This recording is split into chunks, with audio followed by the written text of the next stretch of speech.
COVID diagnosis means more money. So what is the hospital going to do? They're going to buy a ton of these swabs. Quite a significant proportion of people who are transgender at a young age end up committing suicide because they realise when they're 18, 19, 20. Safe sex is a human right, so we're going to make sure everyone can afford it, which all of a sudden means no one can get it.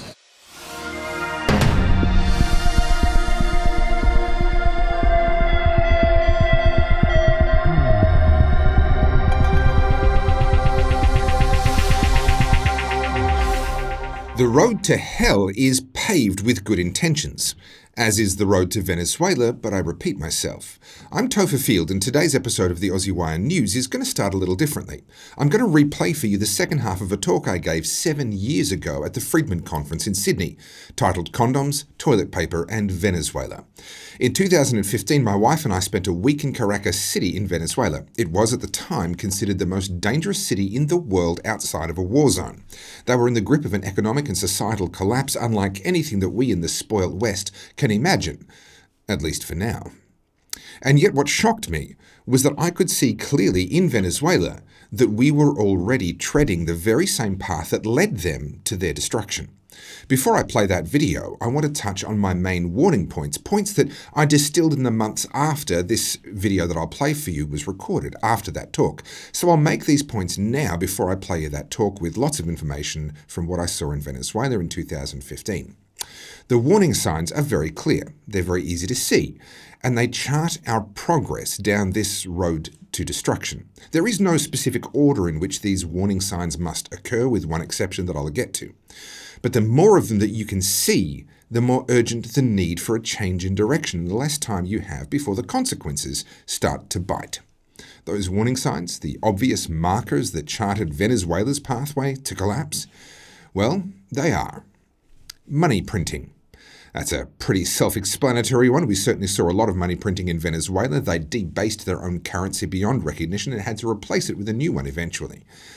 But we're doing a lot of money printing here in the West and here in Australia as well. We blame it on COVID, we blame it on the GFC, we always have an excuse for why we're printing more money. But still, the printers go brrr. The second warning sign is the nationalisation of industry. Venezuela most notably nationalised its oil industry. They have the largest proven oil reserves of any country on earth. But they nationalised the oil industry, the cost of production went through the roof as a result, and they simply couldn't sell their oil even to their willing black market buyers. Us? Well, we haven't nationalised the oil industry yet, but we're getting closer. We've renationalised communications with the NBN Co, and in Victoria we have a proposed renewal of the State Electricity Commission, a return to a nationalised or a state-owned electricity commission. Another warning sign is universal welfare. Now, what I mean by that is it's not targeted welfare at those who need it or are down on their luck, but it's welfare that just applies to everybody basically all of the time. In Venezuela, I saw this very clearly in the form of petrol. People could refill their petrol tanks in their cars for just a few cents per litre. Sounds great, right? Now, that, of course, meant that the Venezuelan government was losing enormous amounts of money on every single tank of petrol, but they didn't care because it kept the people happy. For us, it takes a few different forms. We have things like energy payments to help with energy affordability, energy that's unaffordable because of government, by the way, but that's another story for another time. We have family payments and tax breaks and all kinds of assistance for childcare, assistance for home buyers, assistance for industry. Each of these individual programs does appear to be somewhat targeted, but in the end, what we have is a welfare system that applies to pretty much everybody, pretty much all of the time. And in Australia, we've now passed the point where 50% of households have at least one adult in it that depends on government money in order to pay their bills every month. We are welfare dependent. Another warning sign is quotas and restrictions. Now, these can take different forms. They could be by mandate, by law, where they're restricting how much of a given thing you're allowed to buy. It's what we saw a lot of in Venezuela, as the economic realities of their terrible mismanagement really began to bite, and things like loaves of bread and butter and eggs and milk all became very much unavailable. But there is another way to restrict people's ability to buy something, and that is by making it deliberately unaffordable. And that's what we see with energy here in Australia. We're crying out that energy is unaffordable. Well, that's used as an excuse, of course, for more of that universal welfare, but also we're just being told to use less. Don't turn the heater on. That's our government's answer to shortages. Now, the last of the economic warning signs is restrictions on capital flight. This is the one that shows up as or just after the real collapse begins. We haven't seen this in Australia yet, but it's what happens when the government tries to stop people from getting their money out of a collapsing country. Those are the economic warning signs that were crystal clear to me in Venezuela, and all but that last one I see here already in Australia. But there's some social and political warning signs as well. Targeted restrictions on protest. Now, the targeting is not on the method of the protest, where one group are causing protest and deliberately disrupting. That's okay. We're seeing that in Australia. That's a different type of thing. I'm talking about targeting, where the difference is not the type of protest or the method, but the topic of the protest. Certain protests are allowed and other protests are not, depending on their topic.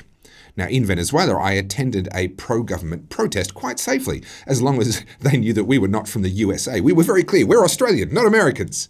And we were safe. But we saw on TV people being shot at the anti-government protests. Now, the difference was not the behaviour of the protesters. The protesters are universally peaceful until they get attacked. The difference was the topic.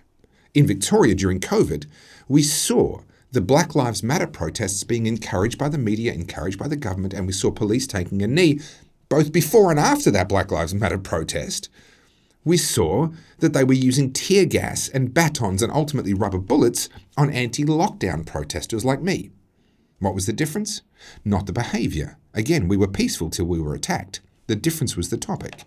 Another political warning sign is censorship of speech and the prosecution of political opponents. Now, censorship doesn't really need any particular introduction. We're all aware of what's been happening. But I'm still also fighting criminal charges to this day for the crime of speaking out against lockdowns and encouraging people to attend those very same protests where the police used violence to shut us down because the government did not like the topic. Even now, I'm having to self-censor here on YouTube in order to not fall foul of this new censorship industrial complex, this unholy alliance of big tech companies and governments determined to control what we're saying. I'm going to play that video, the second half of this talk that I gave 7 years ago. I gave this talk just after I returned from Venezuela, and back then it was all kind of fun and games. I knew that it was relevant and real. It was definitely relevant and real for me. But I also knew that people just weren't ready to fully hear the warning. The warning that there but by the grace of God goes Australia. Fast forward 7 years, and it's a lot less funny now. The audio from this talk is sometimes hard to hear. I apologise for that. There was just a camera stuck down the back of the room. It is what it is. But listen to the message. Condoms, toilet paper, and Venezuela from the Friedman Conference in 2015. However, this is the absolute nail in the coffin. If you are wondering why people would want to travel to this part of the world, see that enormous glass in that picture? That was a very strong cocktail. You know what it cost us? 70 cents. Every time we bought one of those, we saved ourselves $15. So we figured if we bought about 1,000 of them, we'd actually make a profit on the trip. I don't have a degree in economics, but I'm sure that's how it works. All right, but despite being such a fantastic country in so many ways, the people are incredibly poor. This is a photograph I took out the side of the car, and I have to apologise for the quality of a lot of the photos that are coming. You don't want to be seen taking photographs in public in Caracas. So a lot of it was little iPhone things while we're travelling or walking past things. If you come to the attention of the wrong person, you can be a world of hurt very, very quickly. So a lot of this was from cars. Now that is just to give you some idea. This is a Venezuelan $2 note. That paid for lunch for less than 10 people. That is their $50 and $100 notes, which are the biggest notes they have. Okay, so that's our $150 notes. They're the biggest notes we have. Those are the biggest notes they have, lunch for less than 10 people. They're impoverished because their money has become worthless. This is the father with the bride on the left, me in the middle, and the groom on the right. We are not doing a drug deal. We're just getting ready to go shopping for the day. Now, yes, my wife can spend an awful lot of money, but even so, that's ridiculous. That is what we had to pack into our bag to carry for one day's shopping. That was what Eddie and I carried. This is actually the contents of Eddie's bag. You'll see some lovely Cuban cigars. We got stuck into those. We absolutely thoroughly enjoyed the freedom to buy Cuban cigars over there. Wads of cash, cigar cutter, toilet paper, very important in Caracas. We'll get to that in a minute. And then passports, of course. Now, they are impoverished and they cannot get their hands on basic goods. Why? Well, the government said that bottles of water for the people of Venezuela are a human right. And so therefore they regulated the price. And they said that a bottle of water should sell for what for us would be around about 5 cents. Now, unfortunately for them, and the law of unintended consequences, elasticity of demand, all those things that we know about, but bureaucrats tend to ignore, kicked in. What happened was shopkeepers went, hang on, I'm going to lose money on every single one of these that I sell because the government has regulated the price down to the point that I can't turn a profit. So you know what? I'm not going to sell one. So in their efforts to make water affordable for poor people, what they did was they made it unavailable. They did the same thing to toilet paper because toilet paper is an essential human right. So they regulated the price and they said, we need to make sure everyone can afford toilet paper, and instantly there was a toilet paper shortage. Can't you use the money? I was going to get to that. The reason I had a two-bottle no is because if you warm it up in your hands and soften it a little bit, it is both nicer and cheaper. I'm not actually making that up. 2 sheets from this is worth more than this. I'm not actually making that up. You just stole one of my jokes. What happens, of course, when shortages kick in is people start substituting. They start looking for other products. The elasticity of demand, all this stuff that we know in theory is happening in practice, and we can see it. Through the bars in that photo, and unfortunately that was the best I could get again without putting myself at risk, you can see a lineup. There's a very long line down the street there waiting to get into a grocery store to buy basic goods, because those stores that do get deliveries sell out instantly. So these goods have become almost impossible to get. And in fact, even if you have money, you will struggle to find them, simply because that shopkeepers are being forced to lose money on them. Now, of course, there is a black market, where I shouldn't say a black market, there is a real market that hasn't been manipulated by the government that does happen in the background, and we'll get to, we'll talk a bit more about that in a minute. This is another line of some more cues. It was quite a regular thing. Again, you get caught photographing one of those, you get in a lot of trouble, so that's just sort of shaky iPhone pictures as I walk past. Talking about the elasticity of demand, people can't get water bottles anymore because they're so cheap. The government looked after them and now they can't buy them. So what we have here is an anti-obesity poster clearly aimed at Coca-Cola, even though they don't have the Coca-Cola brand on it, saying don't drink soft drink, it'll make you fat. Well, why do you think everyone's drinking soft drink? Because you can actually buy a soft drink. You can actually find it. It's also still quite cheap, even though the price isn't regulated, and you couldn't get a bottle of water even if you wanted to. The government is now spending money advertising to the public, telling them not to do what the government forced them to do. This is a photograph that we took of my wife's suitcase just before we went into Venezuela. Now you'll notice around here you'll see enormous amounts of shopping.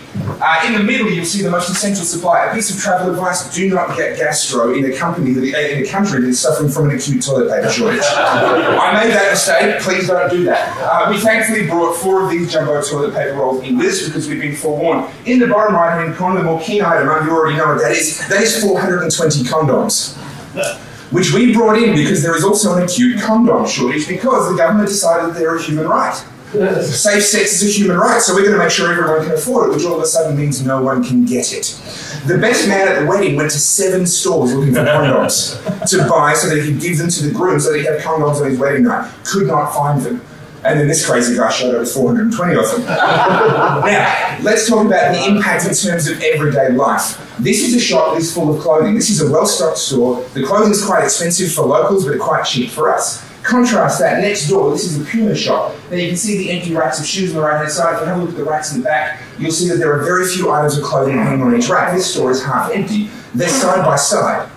Why is there a full store and a half-empty store? In fact, here is a toy store.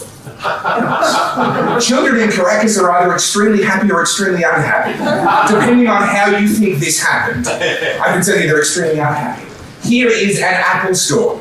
Now, for me as a non-Mac user, that's one of the happiest sights in the world. Here is a Hush Puppies store. Empty, empty, empty, store after store. The worst one, here's any gym junkies in the room? Clearly I'm not one anymore, but I used to be. No protein, can't get it. This was the classic one, Furler. Anyone familiar with the Furler brand? This store has 3 pairs of sunglasses and a handbag. That's all they have left. But you know what happens? If the manager and owner of that store don't open it, they get thrown in prison. Because the government, even though it's the government's fault that this is happening, I'll talk about exactly the mechanics of why in a moment, the government says if you don't open your store, you're inciting the people who are trying to undermine the government. You must open your doors, even if you have nothing to sell. It is a city smothered in propaganda. This was a government-run event in the middle of the city. I got to see, there's Uncle Sam there. He was being booed as he walked around. He was obviously, paid to go in and be Uncle Sam. There's a shark there mimicking the American people. This is national television with an interview with Chavez, may he not rest in peace, who is still being broadcast on television from all of his ridiculously long addresses. I couldn't miss a photo opportunity. I had to get a photo with Uncle Sam. Now, of course, that area there, we could pull out the cameras so long as we had a big smile on our face and looked like we were on their side. Okay? Just a couple of other shots. So this is propaganda everywhere. You cannot escape it. And some of it is really, seriously, there is no subtlety in that. This is in public around the streets of Caracas. However, there is good news, and that is that half of the city, or in fact more than half of the city, is staunchly against the government. Everyone's protesting. But depending on who you're protesting for or against different things. If you're pro-government, you're protesting against America. If you're smart, you're protesting against the government. And there are more people than you think that are protesting against the government. In fact, you may have seen images late last year, early this year, there were enormous crowds taken to the streets of Caracas protesting against the government. I thought the government might actually fall while we were in preparation for going in, so the truth's going to get even more interesting. But the government brought out a law giving themselves permission to kill anyone they wanted to kill if they were associated with the protests, and that has temporarily put a lid on the protests. I'll talk a bit more about that in just a moment. Very quick, so this is more propaganda, more of that sort of thing. Very quickly, I want to talk about these shoes. I met a young man, he designed these shoes. He's an artist, one of those few artists who actually went commercial and said, you know what, other people shouldn't be paying me money for nothing, so I'm going to make a product out of my art. He made these shoes. They were tremendously popular. He started his own business. He was going to be an economic success story within the city of Caracas, and then the government shut him down because he needed to import canvas and they wouldn't let him. They don't make canvas in Caracas, and he's not allowed to use imported canvas. What does he do? He stops making his shoes. He's now looking at making these shoes, subcontracting that out to Nicaragua, where he can sell right around the world, and the country of Venezuela will miss out on every single cent. Again, elasticity of demand, people have options. No matter what the government does, they will find a way. Anyone who's smart will always find a way. Now, think about the end there. Good. Okay. I want to talk about why all those stores were empty, and it comes down to these dollars here, and it comes down to the government picking winners and picking favourites. Depending on who you talk to, there are 5 different exchange rates of bolivars to US dollars. It works like this. If I pull out my credit card and I buy something with a foreign credit card, I get 4 bolivars to the US dollar. Alright, so if I'm buying something for 100 bolivars, it's going to cost me 25 US dollars. However, the black market rate is 250 bolivars to the US dollar. And there are a bunch of other rates in between, depending on who your friends are in the government. Those stores that are out of stock, it's not because they couldn't sell it. Clearly, if the shelves are empty, they are selling their stock. It's because they are not able to exchange their bolivars into US dollars at a rate good enough to be able to restock their shelves. The government, by dictating who gets what exchange rate, is dictating and picking winners and losers within their own economy. And you end up walking around these malls where side by side you have well-stocked shops and you have badly stocked shops. And it all comes down to who the owner of that particular chain knows. The government has taken complete control over the entire economy by taking control of this. I want to finish by answering Ron's question right at the very, very beginning, and that is, what are the lessons that we should be learning and what should we be doing to avoid ending up here? I would say we have to fight tooth and nail every single issue, and even the ones that don't matter. Because these people can no longer protest, they can no longer fight. Now that they're in a situation where everyone and more than half the population can clearly see they have to fight, they can't. The expectation of every single person I spoke to in Venezuela, without exception, including the ones who were pro-government, was that there would be blood running in the streets of Caracas before the next election, which is 3 years away. Not a single person thought that things were going to get better in that country without first there being civil uprising. Now, depending on who you talk to, some say the government's going to lose that, some say the government's going to win that. Everyone says a lot of people are going to die. That's what happens when you ignore the little stuff and wait until there's a big issue before you kick up a fuss and you really start to fight. Now, I don't think we're anywhere near that, but that's not the point. The point is we've got to find the small stuff so that we never get anywhere near that. The more energy we tie up in the little things now, the less likely it is that we or our children or our grandchildren will ever be faced with a situation like this. I want to finish on this slide. That is a derelict cable car. They have a lovely cable car that goes up to the top of a mountain. That cable car used to extend all the way down to the beach. It no longer does. I asked someone, I said, oh, what happened to this cable car? Why is this no longer on? Beautiful beach down there, there'd be traffic, there'd be everything else. One word answer, socialism. I went, oh, that's interesting. So I started asking that question. I'd see a building that was ruined. I'd see all different parts. I said, oh, what happened here? Socialism. What happened here? Socialism. I was asking different people in different places who did not hear each other's answers. They know what's wrong with their country, but they waited until it was too late before they started protesting, and now there's going to be blood in the streets. That's very That was me speaking at the Friedman Conference in Sydney in 2015. The Friedman Conference of 2023 is actually coming up this weekend. I'll be there, I'll be speaking, so get your tickets at the alsfc.com.au link that you'll find in the description below. 7 years later, and that talk feels a little too real. But hope is not lost. Thanks to COVID, more people than ever before are awake and getting active, and at the start of the next episode of the Aussie Wire News, I'll be talking about what you can do to protect yourself and your loved ones despite the uncertainties of the future. But until then, let's get on with some news. Well, one of the great mysteries of the COVID era was what in the world happened to the flu? It just seemed to completely disappear. It was something that myself and many others were talking about at the time as we were in this battle for our freedoms and battle to be able to leave our houses in Melbourne, Australia, my home at the time. But that's an issue that kind of fell by the wayside, and even I'd kind of forgotten about it. But it's been brought back to front and centre by an American journalist, Jordan Schachtel, and he joins me right now to talk about what he has put online. Jordan, thank you so much for coming on the Aussie Wire. Yeah, thanks for having me, Topher. Appreciate it. Jordan, you publish at dossier.today, and this particular article, I'm going to put the link to this into the show notes because I want people to be able to go direct to this. This is the graph that features in your article. There is a missing year for the flu. The flu just completely ceased to exist for a year. Can you help me to wrap my brain around how this could even be possible? Yeah, so I think there's two very interesting explanations for this, and that they blend together.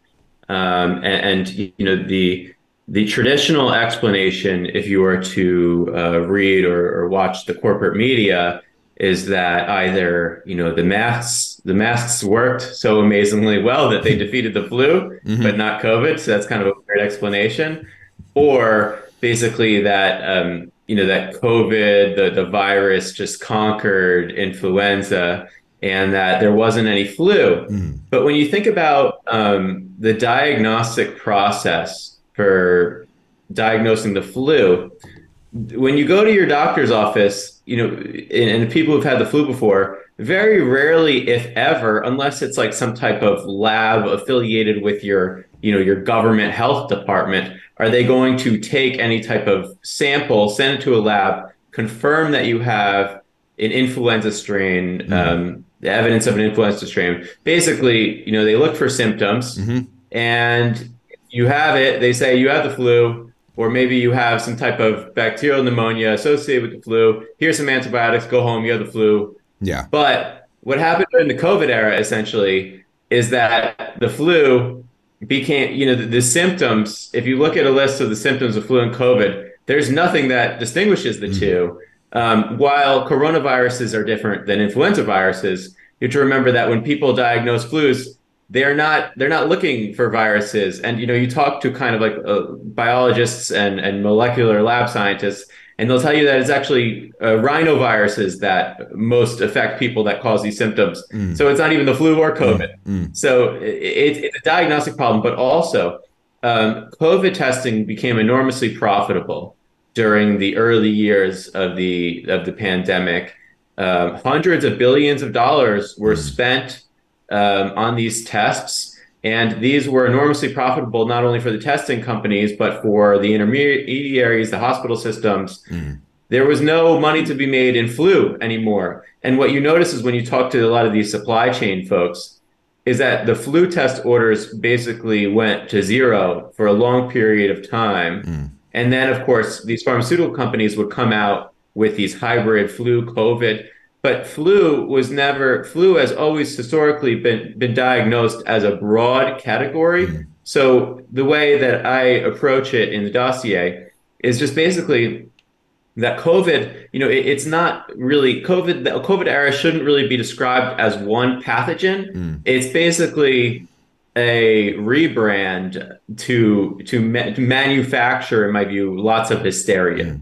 Well, there's something that really jumped out at me when I did see this graph in your article here, and that is if you look at the numbers, obviously, there's no coronavirus for the first number of years because the SARS-CoV-2 and COVID-19 hadn't become a thing yet. But if you look at the number of people being killed by the flu, this is respiratory disease, as you say, mostly the diagnosis here is done clinically. It's very rarely done. It's the exception for it to be done any other way. It's mostly done based on symptoms. If you look at the total number of cases in the COVID years, it's actually lower than the total number of cases in the flu years. If you just combine the two as an overall respiratory category. Is this the complete picture, or is there something that I'm missing here? We're missing a lot because, again, you talk to like a lot of these people that are familiar with PCR testing diagnostics. And the first thing that they'll tell you, those people that are actually familiar with this process, is that it's a very poor diagnostic tool. You're basically swabbing an air filter for all kinds of junk, but it doesn't mean that necessarily that you're infected with something. It could be simply that your system has worked to kind of like block this off from your respiratory system. So the data, it's very difficult to find good, solid data on how many people are infected with what when you're using these really bad amplification and swab methodologies. They're just, it's like almost all junk science, but there was so much money to be made during the pandemic that very few people cared.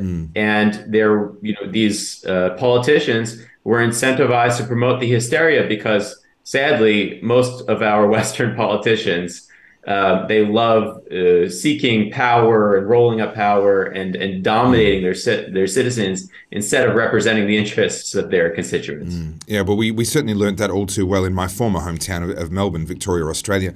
One last question. You're speaking of the financial incentives, there was, if I'm not mistaken, I believe the US were particularly strong on this, there were payments that would go out to hospitals or to regions, to cities, based on COVID patient numbers and based on COVID death numbers that were significantly greater than what they would get for other causes of death. Can you confirm whether that's actually true and how you think that may have affected how these numbers have come through?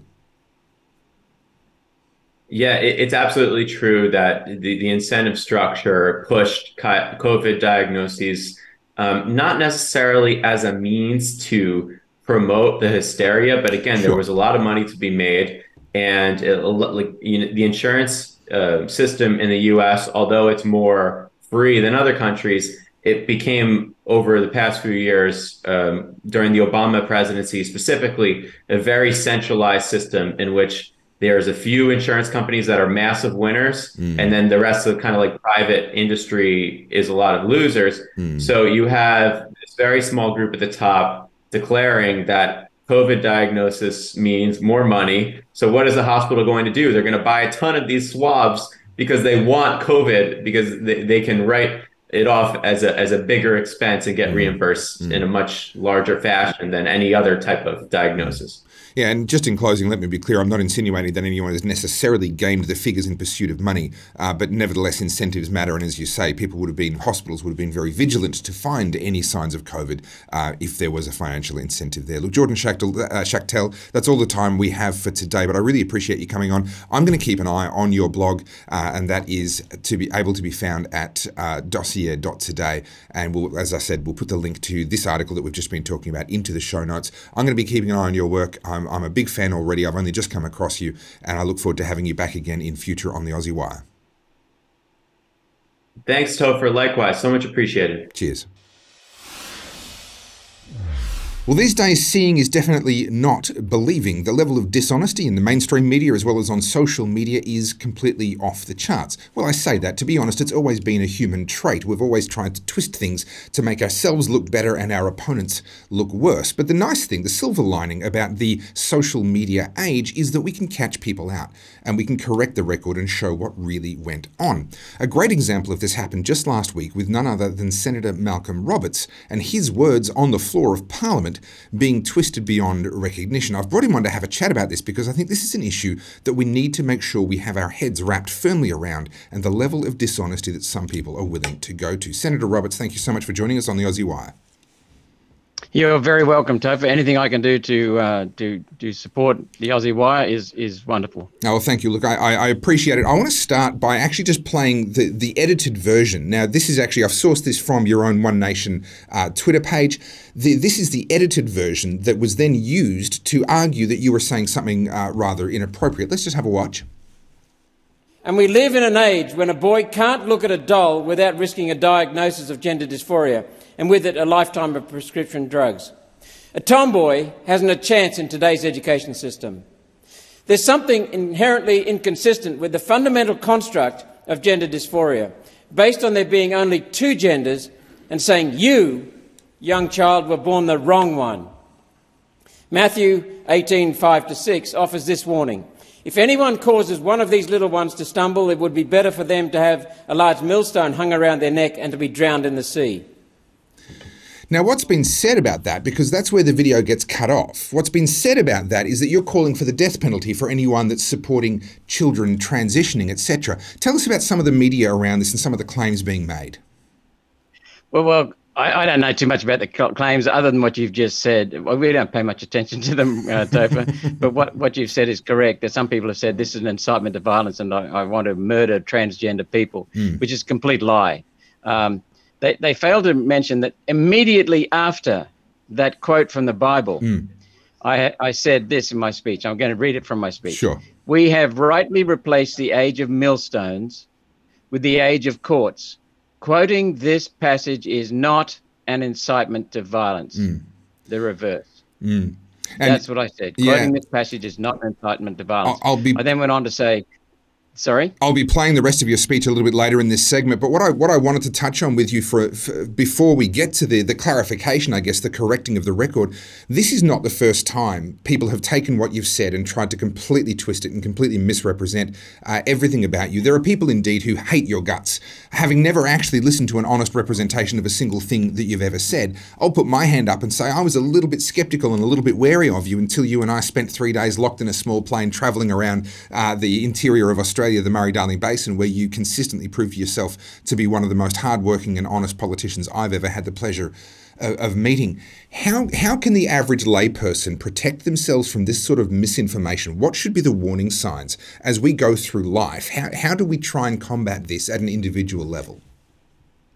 Well, I think the first and most important thing to do is to go to the original source. Go and have a look at the speech I actually delivered.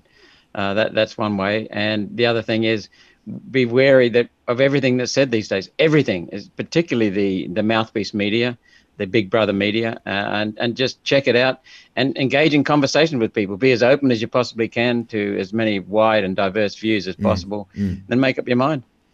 Now, you get only a certain number of opportunities to speak on the floor of Parliament. You've chosen to use one of those opportunities to speak about this issue of gender dysphoria and the transitioning of children, etc. Why is this in particular an issue out of all of the many issues that are going on in the world? Why is this one that you believe you need to use that time to speak up on? Well, there are many issues that I'm pursuing, Topher, as you know, but this one's extremely important because of several reasons. First of all, it smashes the family. It's setting up, and you know this from being in Victoria, that Dan Andrews has set up criminal penalties, jail terms for parents who do not immediately confirm their child's desire to be the other gender, the other sex. That's the family, but it's also the children. You know, gender dysphoria is quite common. It happens to many children, especially in adolescence, where the brains are rewiring. Adolescent brains are rewiring, literally. Their bodies are transforming. And so children come under all kinds of pressures. They start feeling vulnerable. They start feeling isolated, alone, strange. And they grow out of that. And when they're 18 or 19, and certainly by the time they're 20, they're usually well and truly out of those things, and they like who they are, or certainly much better than who they thought they were during the time when they're 14, 15. So gender dysphoria, that's a discomfort with your own gender or feelings about your own gender, are natural, and they go. Not everyone has them, but some sure. do. That's the first thing. The second thing is that when they are pushed to change their gender, they introduce puberty blockers and also hormone treatments. and sometimes mutilation, cutting bits and pieces off young boys and young girls. And they have to live with that for life. And what we've seen is that quite a significant proportion of people who are transgender at a young age end up committing suicide because they realize when they're 18, 19, 20, hey, I really regret the change I made, and I'm now looking forward to a life of misery because I'm in the wrong body. My original body, birth body, is the right gender. That's it. And so what you're seeing is big pharma looking at creating a drug industry that's estimated to be worth $3.2 billion a year in the near future. You're looking at kids who've got bits and pieces chopped off them, lives altered forever, and parents are distraught, and they can't do anything about it. So we're just trying to wake people up, and it is working. People are waking up. Well, Senator Roberts, after all that we've seen during COVID, you couldn't possibly be suggesting to me that Big Pharma might be more concerned about money than people's health. You couldn't possibly be suggesting that we can't just trust them and everything that they say. Obviously, I'm being facetious. Let me just play, just for those who are wondering, let me play the rest of this clip from your speech on the floor of Parliament, which has been misrepresented as you calling for the death penalty for people who disagree with your views on gender dysphoria. Let me play that now. If anyone causes one of these little ones to stumble, it would be better for them to have a large millstone hung around their neck and to be drowned in the sea. We have rightly replaced the age of millstones with the age of courts. Quoting this passage is not an incitement to violence. Those attending Leave Our Kids Alone protests have demonstrated Christians do not make war. Christians make waves. Now, you go on to make some great comments about how these are views shared actually within the Islamic faith, and we're seeing more increasing numbers of Muslims coming out and supporting these Leave Our Kids Alone type protests. And I think it's very, very striking, and I'd like to close on this and get your thoughts on this. The claim that you were calling for violence against people supporting gender transition for kids is directly contradicted by the bit they cut out.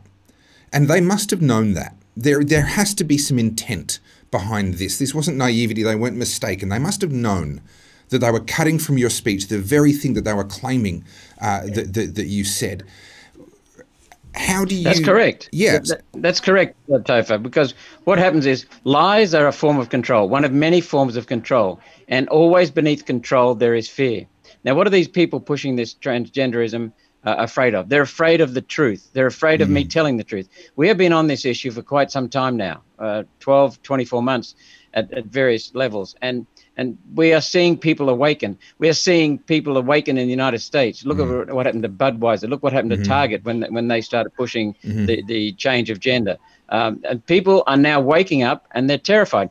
We had such cut through with so many issues that the World Economic Forum has been pushing, that the World Economic Forum recently labeled us alone out around the world as a problem. They called Australians increasingly far-right extremism, transphobic, homophobic, Islamophobic, racist, etc., which is rubbish about Australia. And then they singled out one party, our party. And there's no basis for any of that with our party, and yet they're doing that because we are cutting through with their communication. We're being very effective, and we're waking people up and shaking these bastards. Well, corroborating what you're saying there, we saw relentless claims against myself and those involved in the pushback against lockdowns in Victoria that we were neo-Nazis, far-right extremists, racists, and every other name under the sun. Anti-vaxxers. Anti-vaxxers, the whole lot. And then, of course, data has come out showing that disproportionately it was minorities that were getting fined, and they were getting fined for breaching the Chief Health Officer's orders because they were at the protests, because the very minorities that I'm supposed to be racist against were actually the people standing shoulder to shoulder with me all the way through those couple of years of madness. So just corroborating your point there, we are definitely winning, we're definitely getting traction, and so much of what is being said about you, Senator Roberts, and of course about Pauline Hanson as well over decades now, so much of what's been said about her, and certainly many of the things that have been said about me are now demonstrably false. And Senator, as unpleasant as I'm sure it is for you to be in that position, I do thank you for illustrating so clearly, not that you intended this, but for providing us with such a clear illustration of just how dishonest some people are willing to be. Thank you so much for coming on the Aussie Wire. You're welcome. Thank you very much, Topher, and keep going. Will do. Thank you for watching the Aussie Wire. I'm Topher Field. Join me at the Friedman Conference this weekend in Sydney. The link to get tickets is in the description. Here at the Aussie Wire, we are your connection to the truth, and we are committed to truth, freedom and hope. If you'd like to support our work, please become an insider by following the link in the description. Insiders get regular giveaways, exclusive content, discounts on event tickets, including a discount on tickets to the Friedman Conference. And you also get our Insiders community. The link to become an insider is in the description. We release new episodes of the Aussie Wire News every Tuesday and Thursday at 4 p.m. You can catch up with past episodes at theaussiewire.com, and do make sure you join the email list while you're there. I'm Topher Field, and this is the Aussie Wire.